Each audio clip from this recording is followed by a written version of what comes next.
This is Duke University. Of the Environmental Law Society, we want to thank you all for coming today. We're really excited to see you all here. I particularly want to thank the Dean's Office, Professor Curtis Bradley and Katie Mussolino, who helped us get the food today and provided funding, which was great of them. And now for today's event, I know at the law school, we all get to see our professors in the classroom and in office hours and everything like that, but they also do a ton of really amazing work on their own research, and this is kind of a chance to lift the curtain on the work by one of our student body's favorite professors, James Salzman. And Professor Salzman is the Samuel Fox Mordecai Professor of Law here at the law school, and is also the Nicholas Institute Professor of Environmental Policy at the Nicholas School of the Environment. He has published more than 6 books and 70 articles on a variety of environmental law topics, including trade and environmental conflicts, environmental protection in the service economy, wetlands mitigation banking, and ecosystem services. His most recent book, Drinking Water, A History, here's an example for you, just came out on Thursday and has already been really well received. It was described as a surprising, delightful, fact-filled book by Jared Diamond, who is a Pulitzer Prize-winning author. And William Riley, who is the former administrator of the EPA, said, "It is a gem of uncommon value, a fascinating book which slips in among its engaging stories their weighty implications for policy." So without further ado, we would like to hear from Professor Salzman. Great. All right, thank you for coming out. This has been the best project. So back in 2004, I was giving a talk to my environmental law class in the Clean Water Act. And as those of you who've taken classes with me know, I tend to throw out uncommon gems of wisdom from time to time. And I was just observing that isn't it remarkable that for the first, whoops, I gotta turn this on.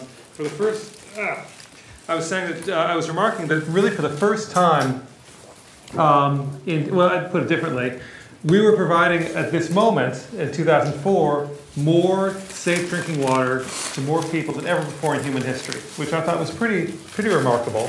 And as I said this, I looked around the room, and more than half the people had bottles of water sitting in front of them. And I thought, that's weird, right? I mean, if drinking water is so safe to drink, why is everyone drinking bottled water? And so I've been wanting to write a popular book for a while. Not that my case books are unpopular, but I wanted to write one for the more common crowd. I started looking around and realized that there really was nothing out there, particularly on drinking water history. So that's sort of how I got into this. So what I want to talk about is to start with a story. And the story takes place in a city in Bolivia called Cochabamba, which is high up in the Andes. And like many cities in developing countries, drinking water is a real problem. Population is close to 1 million people, but almost half don't have access to piped water. And they have to buy water from vendors, people who literally come around in tanker trucks and jerry jugs. And the tragic irony, is that the very poorest have to pay even more than the wealthy for their water, because the vendors charge more for the water. So in the 1990s, as part of a sort of nationwide privatization push that was pushed by the International Monetary Fund and the World Bank, the region around Cochabamba entered into a contract with a multinational called Aguas, it's not up there, Aguas del Tunari, which was basically not fronted, but it was organized by Bechtel. And they got a 40-year license to provide water and waste services, sanitation services. A lot of other things happened. They changed a national law that basically required you to get a license before you could remove water. Aguas del Tunari started putting a lot of money into the system, and as part of that, in order to recoup their expenses, the water bills went up, in some cases as much as 20%, and that led to something that no one anticipated. It led to regional riots, and it got to the point several people died. I mean, literally riots. About 4 or 5 months after the protests had begun, they canceled the contract and kicked Aguas del Tunari out. Now, while this was going on, there was a grassroots organization that formed called and they put out something called the Cochabamba Declaration. And this is an excerpt from it. Obviously, it was in Spanish. And basically what they're saying is water is a human right.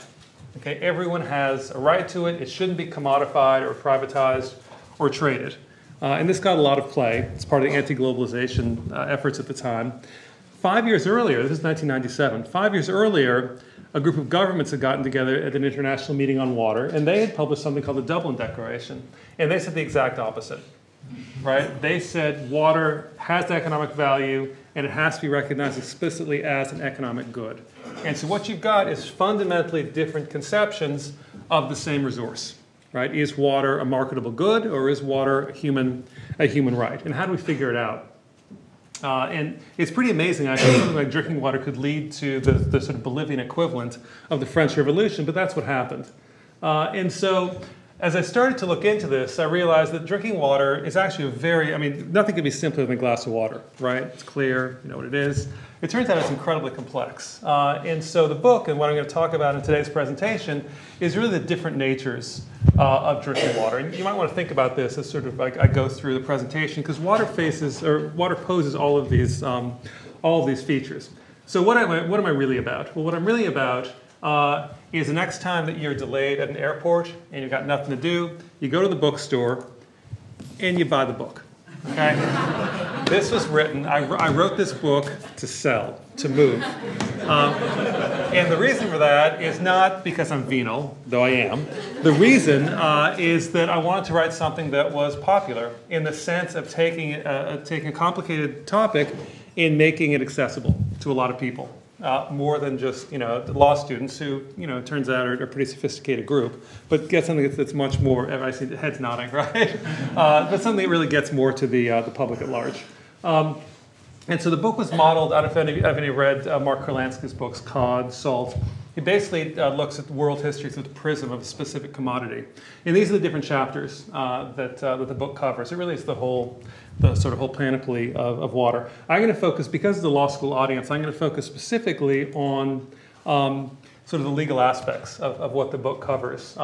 So the first question that any society, no matter whether it's whether it was 10,000 years ago or frankly 10,000 years from now, they all ask the same question, right? Which is the water safe to drink?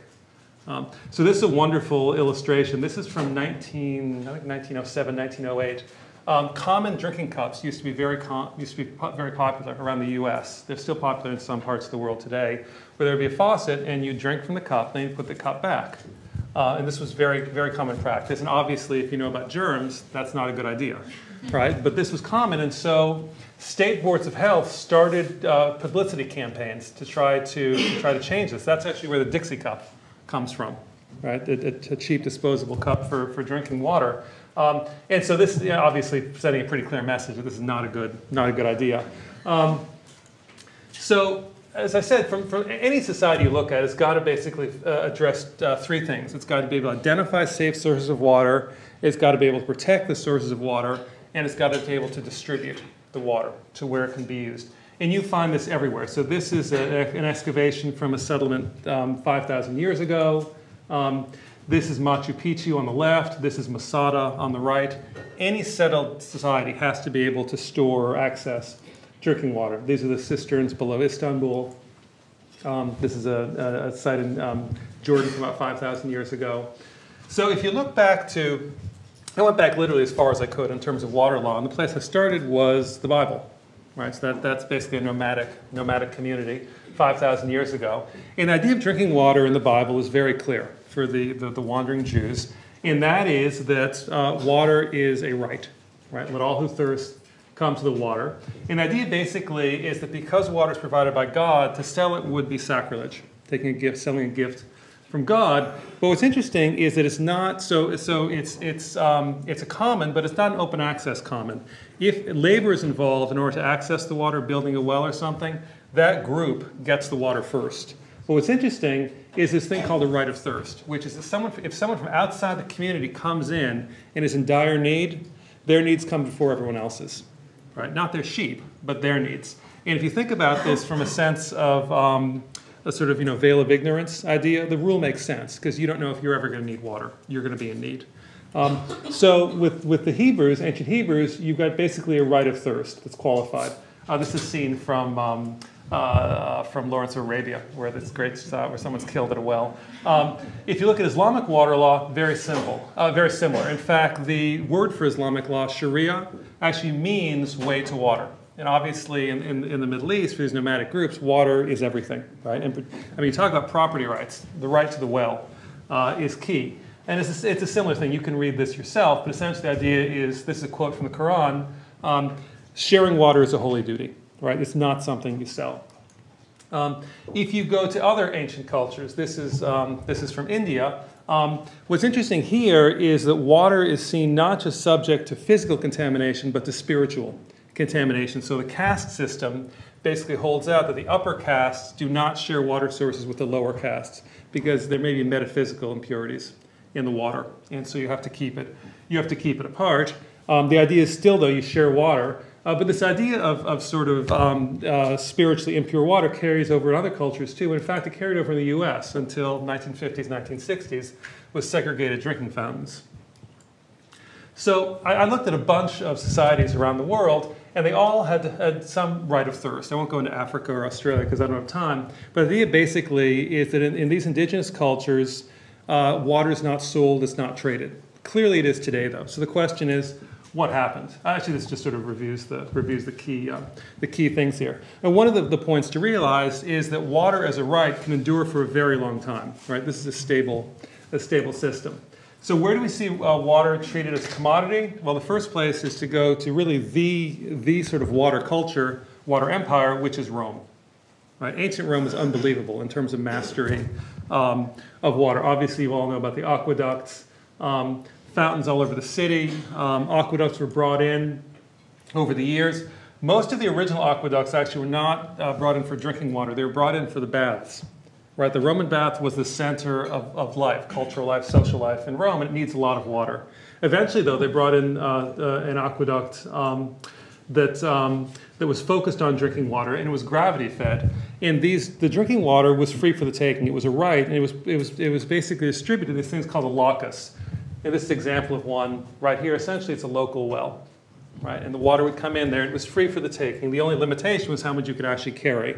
But the Romans were very sophisticated engineers, and they also had pipes that went into, this is a photo of Pompeii. You can see a locus here and one up there as well. They're about every 150 yards or so. So the idea of free water for the taking continues. These are shots around Venice. Right? If you travel in Italy, you see a lot of public fountains, so that's continued.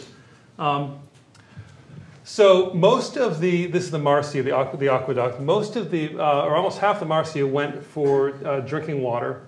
And as I said, some of it went to the locus, but a lot of it went into pipes as well, into private houses. And because it was gravity fed, there were no faucets on and off. The way you were charged if you got it piped into your house was on the diameter of the pipe, because that told you how much water was coming in. That was called the vectigal. And the money that was raised by the vectigal paid for the infrastructure of the water. It was basically a cross-subsidized system where the wealthy pay for the poor. Now we know that there was a lot of this going on, a lot of piping going on, because there was an offense. It was called puncturing. There's a great book by a guy called Frontinus, who was a water engineer, and he complains about this problem of puncturing, where basically folks in the dead of night or whatever would put their own pipe into the main and run it into their own house. And we know it's a big deal because there was a fine of 100,000 sesterces for that. Now, I don't know what a sesterces is worth, but 100,000 of anything's a lot, right? So you figure it's a big deal. And the idea continues today. So this is a photo from the slums in Lagos, Nigeria. And what they're doing is they're puncturing electricity. It's the same idea, right? That's the electricity main, and then you've got all these wires running off, which you find obviously in a lot of poor areas. Okay, so as I talked about, you had cross-subsidy going on. So the wealthy were paying for the infrastructure of others. So here's what's interesting. What's interesting is to the private consumers, clearly this was a priced good. They're not paying for the water, they're paying for the service of getting the water. The water's still free, but you're paying to get it delivered to your home. To most Romans, though, it was a right. So you've got these two very different conceptions of water existing at the same time, but it also had a political aspect to it. So Augustus was the first emperor. He was the one who basically turned Rome from a voting republic into a dictatorial empire. And soon after he took over, he dramatically increased the number of locusts around the city, and he also had these statues erected around the locusts to make them very fancy. Why did he do that? Well, Roman scholars basically say that they did it for a political statement. He was basically saying, you were getting your water in the name of Caesar, right? Aqua nomine Caesaris. And he was making that's the only Latin we're going to have. That's basically the point was saying, you're going to get your drinking water, but you're getting it thanks to me. Let's not forget that main point, and also make a huge bust of my head around the city as well. Okay, so we've got water as a right, water sort of as a combined right and commodity. So where do we go to water basically as almost entirely commodity? And for that, you look to New York. It's history of the city of New York. I love this, right? So I found this. And it's the history of civic services in the city of New York. Number 1, water supply, right? How you imagine what number 2 was, right? Number 2, waste services, right? I can imagine sort of what they had in mind for the whole series of these, but this is the only one apparently that was made. What's the point? The point is when the Dutch settled Manhattan, the island of Manhattan, they built a fort. And they built shallow wells to get water. There was a lake called the Collect, which was not too far from there. They didn't build any wells inside the fort. And that turned out to be a problem when the British came, because they realized that they were going to be besieged and weren't going to be able to actually stay there for very long. So Peter Stuyvesant surrenders. And he writes a letter back to his governors basically saying, not a problem, there's not much water, we can just come back and take it when we want. So the very first thing the British do is to build a series of public wells to make sure this isn't going to happen again. Right, so this is basically, that's Stuyvesant, that's the original plan, right? Their plans for wells, but Stuyvesant, foolishly it turns out, denies the funds for them. Okay, so the problem is that most of the drinking water that was coming from this lake called the Collect. And it's fine at the beginning, but as the city grows and there are slaughterhouses and tanneries that grow up, the Collect becomes what they call a very sink and common sewer. So there's this great line, 1748, a guy called Peter Kalm, who's a Swedish botanist. He is visiting the city, and he writes in his travelogue that the water is so foul that horses from out of town refuse to drink it. Right? It's kind of an early Rodney Dangerfield. So there's a problem. How is this dealt with? It's dealt with, as all New Yorkers deal with things, it's dealt with market mechanisms, right? Market answers. So what you get is the rise of what they call tea water trade. So there are these private wells that would basically pump up water that was used for boiling tea. And around the town, people would go in these barrels and sell barrels of tea water. Now, this is a very old idea, right? This is a Velasquez painting from 1620. The idea of water cellars has been around for a very long time, and it came to New York. The problem is that's really not enough water to service for fires and such, and also only the wealthy could afford it. And so in 1774, the city approves the issuance of what they call waterworks money. It's the first paper money in the United States. Not the United States yet. It's the first paper money in the colonies. And they start building this huge system of water pumps and aqueducts. But the timing, if you remember your American history, is not good. Right? What happens after 1774? Right? The British are coming. And the British come to New York and destroy the waterworks. So there's no waterworks left after that.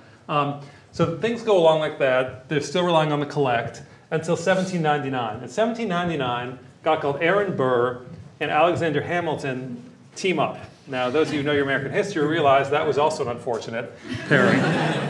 So Burr is a state assemblyman, and he gets the state assembly up in Albany to approve the creation of, to create a charter for something called the Manhattan Company.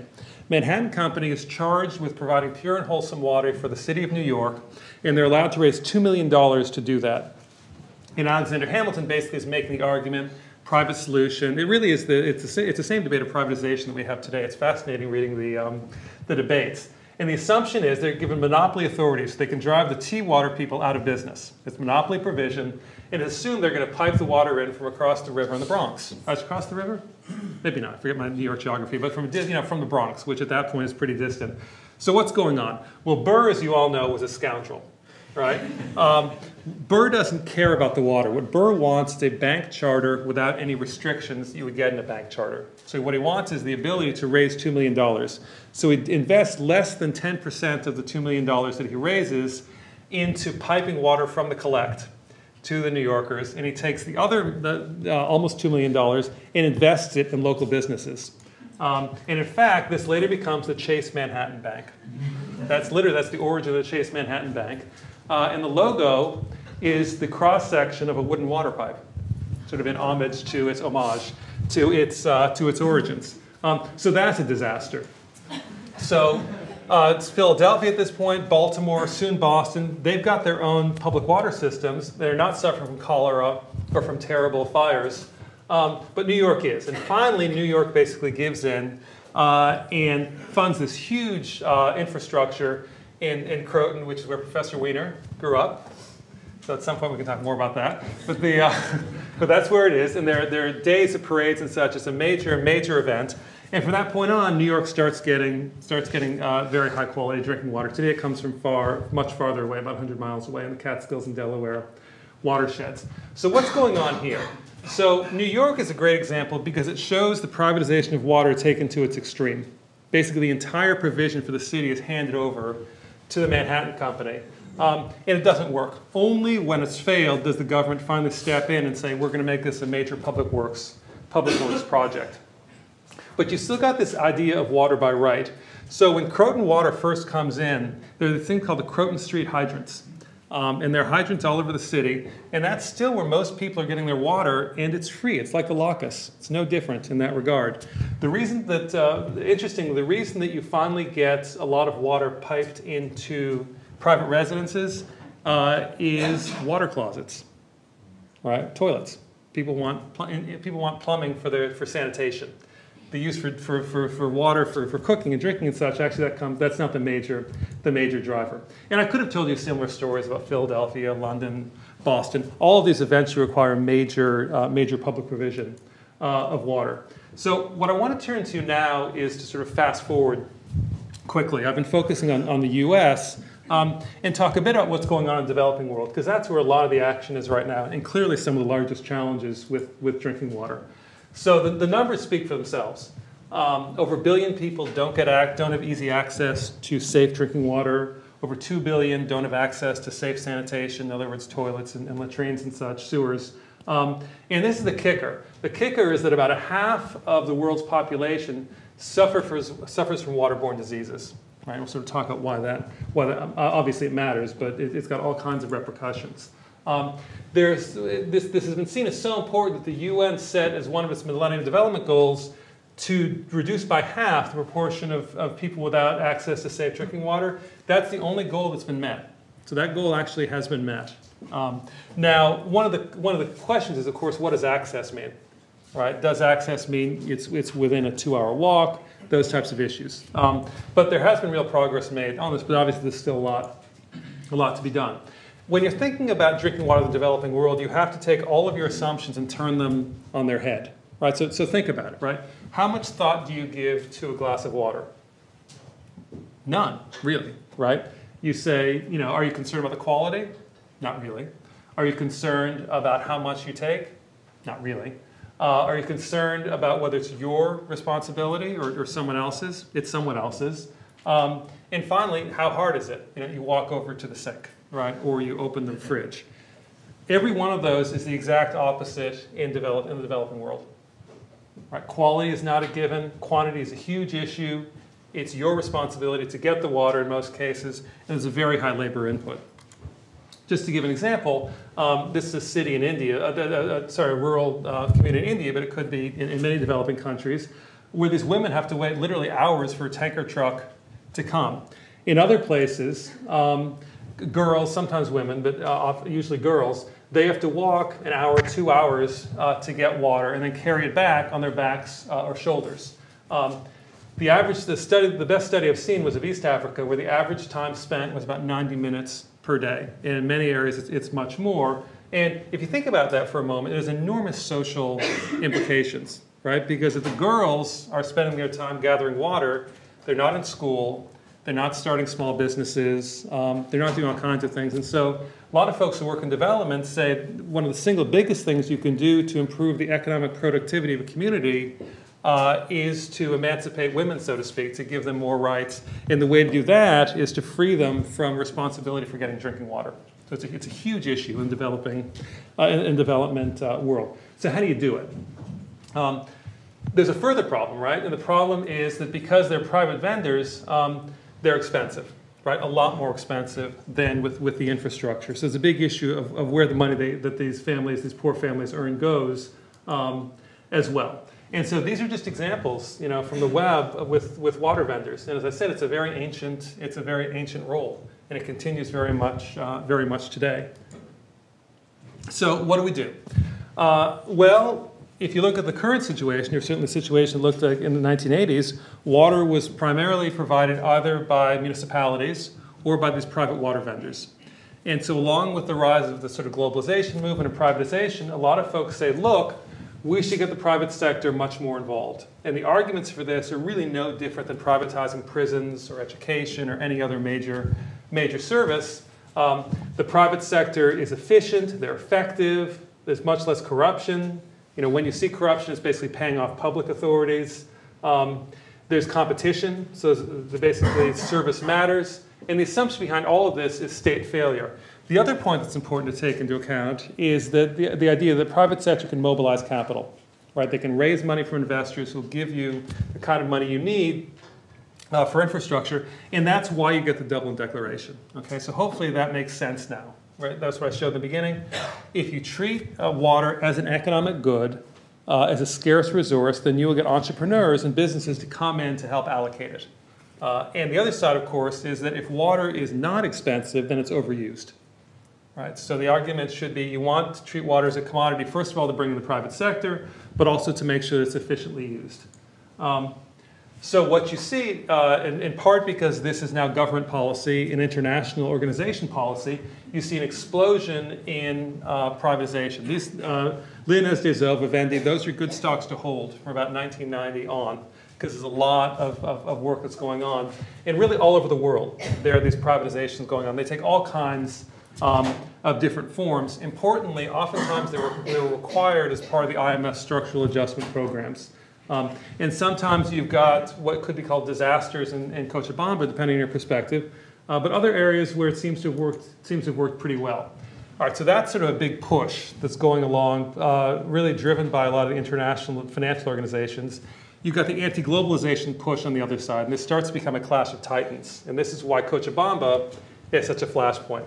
Because on the other side, you've got the Cochabamba Declaration, you've got a statement coming out of UNESCO, not UNESCO, ECOSOC, in the UN saying that there is a human right to water, and we could talk about later what that actually means, to this human right to water. And these are on a collision course. And the basic idea is how are we going to conceive of this? So this is how they define the right to water. They say it has to be sufficient, has to be enough, it's got to be safe, it's got to be acceptable, it's got to be physically accessible, and affordable. Now, they don't say it's free, and that's an important point, but they say it has to be affordable. But the key thing is they say it is not primarily an economic good, and that simply, a lot of folks reject that, who are in the water industry and government more generally, and that's where the battle is right now. And so the question is, what is it, right? How should we think about this resource? Is it primarily an economic good that's going to be allocated by markets and private provision, or is it more rights-based, focused on the public, and a social cultural good? So I obviously don't have an answer to this, but one of the things that came out of the book and the research of the book is the notion that thinking about water as rights-based or as a commodity is not a new idea, right? In fact, it's a few thousand years old, this idea of how we should think about it. So, you've got examples throughout history where it was treated as a right or as a commodity. And in fact, what I argue for is you really need to think about it in a much more sophisticated sense, right? Because what I've been describing is water basically right or commodity, but there's a lot more to it, right? So physical, cultural, social. So Rome actually is terrific for all of these because it provides examples for all of these, right? So the physical aspect of water, let me take a step back. The Roman water system endured for 800 years, right? That's a really good run, okay? They clearly were doing something right. What were they doing right? Well, they were managing all the different aspects of water very well. Physical, they had the infrastructure, right? The US right now, we've got a terrific water system. I published an op-ed in the Washington Post yesterday that talked about Hurricane Sandy in New York. And one of the amazing things about Hurricane Sandy in New York is really the only public service that didn't collapse was drinking water. Right? New York City's drinking water was safe to drink throughout all of this. it's because they had tremendous infrastructure that they had invested in for 180 years. That's not the case everywhere else. A number of our drinking water systems, the pipes date back to the Civil War. Washington, D.C., a pipe burst in Washington, D.C. every day, on average. Around the country, a pipe burst on average every 2 minutes. Right? So it's a real problem, and we don't invest in it. The social cultural aspect of it, right? The idea of the locus, the public well. Yes, it's priced because we have the Vectigal. There's also a political aspect that they acknowledge that Coach Obama didn't at all. So some of the things that sort of I've wondered about, leaving aside from the book, is why you see drinking water treated in some, a certain way in some societies, but not in others, at certain times in history, and not in others, and why and how do these change over time? So one of the things that's interesting, looking back at Coach Obama for a sec, is that one of the reasons that it failed so horribly was this was the only aspect of water that they actually managed. They didn't give any conception to the social aspects of water or the political aspects of water. If you talk to folks who were there at the time, they say the real problem was not the water bills going up. The real problem was the licensing of water withdrawal. And people are always basically enclosing the commons. Right? People had always taken water for free in the past, now they're being told you can't. And there's this huge sort of change in the whole conception of what water is that got people into the streets. So that is one of the chapters in a nutshell. And if you like that, just think how much you would love the rest of drinking water. So there it is. There's actually a website for the book that Ryan Kennedy, who was a Duke Law student, played a big part in creating. I'm grateful for that. So there it is. So I'm happy to chat.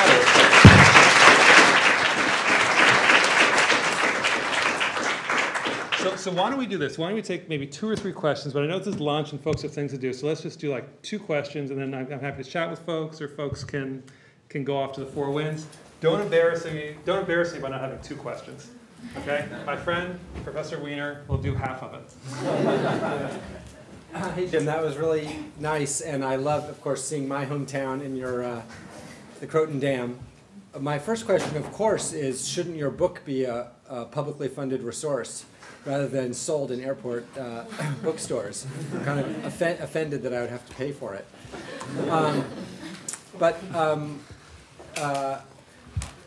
So I have two other related questions. One is the expansion of private drinking water supply responsible for the Millennium Development Goal being achieved, or to what extent what's the relationship between those two stories? And the second question is, when people want water provided without having to pay for it at the point of distribution, and they prefer it to be a public supply, then in effect it's being paid for by taxpayers rather than by users or consumers. So is the major difference there that there would be a progressive tax system so that it would be cross-subsidized by higher income users, taxpayers, rather than lower income? Or if there's, eventually the society is paying for it. Right. So what's the difference in the political economy and distributional fairness between those two systems? Right, all excellent questions except for the first one, which is a terrible question. So the question, so why has there been such great progress toward the Millennium Development Goal? It's a complicated answer because there are a lot of different things going on. The primary driver is technological. Although that's probably a fancy sounding word, in the sense that people particularly in developing countries, are using better means, better technologies to get their drinking water. So there's a huge debate that's going on right now in the development community about whether drinking water projects should be big or small. Right? Traditionally, the approach has been big infrastructure. We're going to have a central treatment plant and build pipes out, into the favelas and the slums and everywhere else. That's very expensive, and there basically hasn't been the money to do it, which is one of the justifications for bringing in private enterprise to fund that. There's a lot more work that's going on now, basically realizing you can actually treat locally, right, if you can get the water. So Procter & Gamble makes a big deal. They've got these sachets called Pure, P-U-R, that are really this sort of chlorine and flocculant mixed together, and you basically get a liter of water or 2 liters, put the sachet in, mix it up, let it stand for 5 minutes, and you've got safe drinking water. and these cost less than a nickel. And so the question is whether actually you're better off. This is called point of use. The debate essentially is what's called POU, or point of use treatment, or big infrastructure. And right now, point of use seems to be winning the battle. So that's part of his education. People are actually much more conscious about sanitation. I mean, I haven't talked at all about the flip side of drinking water, which is water sanitation, right? And they're obviously connected. If you have poor sanitation, you have polluted water sources. And the last question was the political economy of consumers paying for it versus right. taxpayers paying for it. Right. So that depends where you are, right? So if you're in a developed country, then essentially it's the users who are paying, and it's not a big issue. You've got different approaches, right? So in the UK, you pay a flat fee no matter how much you use, which seems crazy, except it rains a lot in the UK, so that's not a big issue. In some places in the US, you actually have water rates so that the more you use, the less you pay. Which seems a bit odd, except you realize the industry is kind of lobbying the water boards, or you can have the reverse of that as well.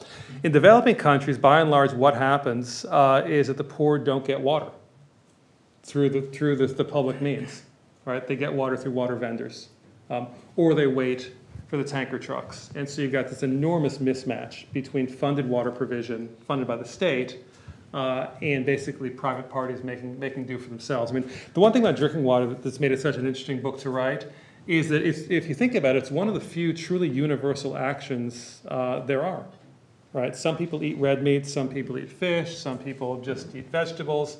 Everyone drinks water, right? No matter who you are, no matter when you are. And so the provision is just something that every society has got to deal with, and it's something that we're still dealing with. Okay, last question. I was recently in the Sinai part of Egypt, and where it's mostly Bedouin tribes, but a lot of different Bedouin tribes. And where I was, there was a well, and I asked local people, can anybody get water from this well? They looked at me like I was crazy. They said, no, just the Jebeliah tribe can, and I thought of Lawrence of Arabia. How much does politics play into access to water? Yeah, I mean, it's interesting. I'm not sure politics is the word I would use for that. It might be more sort of cultural norms. Okay. And the answer is hugely, right? So let me just read you the dialogue from Lawrence of Arabia. It's so great.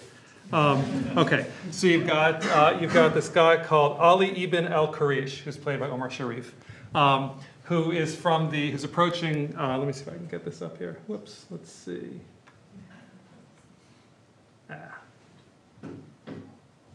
So he is approaching from a distance. Lawrence is at the well with his local guide, and the guide says, this is here we go. So the guide is right there, and the Omar Sharif is approaching the distance, and his guide says this is a well belonging to the Harif tribe. They were dirty people, and so he starts drinking. They look up, and the sort of shimmering waves, and Omar Sharif gets closer, and the guide starts getting very worried. Omar Sharif gets closer. The guy looks even more worried. Close up, terrible teeth. And then he runs to the guide runs to the camel, tries to pull out his gun, and he's shot down by Omar Sharif. And so the Omar Sharif, who's playing Ali ibn al-Qarish, says, "What is your name?" And Lawrence of Arabia, played by Peter O'Toole, says, "My name is for my friends. None of my friends is a murderer. You're angry, English. He was nothing. The well is everything. The Hazimi may not drink at our wells. He knew that. Salam." All right, it's great. So anyway, so what's going on here essentially is making this a private resource, right? What's interesting is that despite the discussion you had, if you were, at least according to traditional Islamic and Hebrew law, if you had been in need, it wouldn't have mattered what tribe you were, right? There's a right of thirst that overarches all of that. But what's fascinating to hear is that the system, which the Bible talks about, is still very much in use, and it's stable, and it works. Now, the argument for that is that if it's your well, you're going to invest in upkeep, right? If everyone, it's a tragedy of the commons problem. If everyone has access to it, you're not going to invest in it. But this is a system that clearly has worked. All right, so let's see, where is it? So it would be improper of me to suggest that you buy the book, because I'd be taking advantage of my role as a professor. However, you can advise your friends to buy the book. So, or if you find it should be in libraries as well. But anyway, thank you for coming out. I've got a copy up here for you too.